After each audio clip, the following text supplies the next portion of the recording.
आज हम लोग सीखेंगे कि फैक्टर कैसे तोड़ा जाता है। जो गुणनखंड है क्लास 8 से लेकर के 10वें क्लास तक इसकी आवश्यकता है, इसके बिना हम आगे नहीं बढ़ सकते हैं।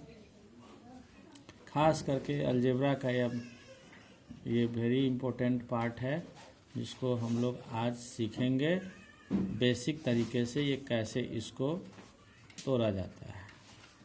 तो फॉर एग्जांपल एक हमने सवाल ले लिया x² + 7x + 12। इसको हम लोग जानेंगे कि इसको कैसे फैक्टर तोड़ेंगे। फैक्टर तोड़ने के लिए हम 3 स्टेप करते हैं। फैक्टर तोड़ने के लिए हम लोग 3 स्टेप लेते हैं।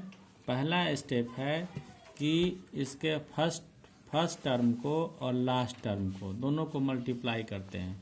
जैसे यहाँ पे है x² × 12 = हो गया 12x²। और दूसरा कि 7x को, जो बीच वाला टर्म है मेरा +7x, उस +7x को हम लोग 2 भाग में इस ढंग से तोड़ेंगे कि जोड़ने पर 7x आ जाए, ऐड करने पर 7x आ जाए और मल्टीप्लाई करने पर 12x² आ जाए। ये हमको देखना है। तो 7x को हम लोग 2 भाग में तोड़ते हैं। Suppose 4x + 3x, 4x + 3x, ये हमारा दूसरा स्टेप हुआ। 7x को 2 भाग में तोड़े, 4x + 3x। अब इसको हम मल्टीप्लाई करके देख सकते हैं तीसरे स्टेप में। 4x × 3x = 12x²।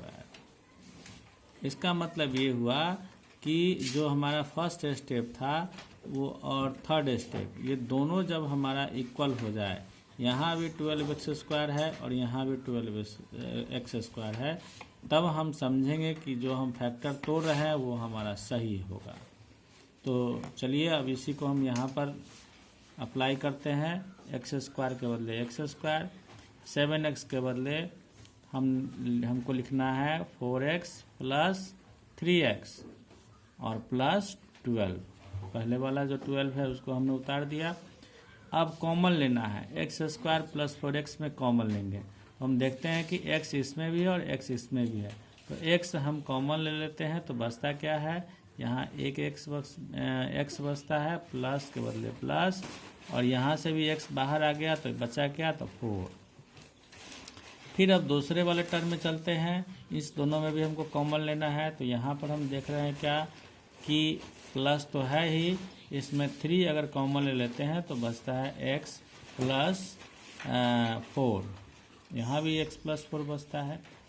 तो ये दूसरा स्टेप भी हमारा पूरा हो जाता है। अब आते हैं तीसरे स्टेप में, जो गुणनखंड का है कि गुणनखंड के रूप में हमको इसको लिखना है। कैसे लिखेंगे, तो यहाँ भी देख रहे हैं क्या कि इस वाले प्लस के इधर वाले टर्म में x + 4 यहाँ बच रहा है, और इधर प्लस के राइट हैंड साइड में भी x + 4 निकल रहा है।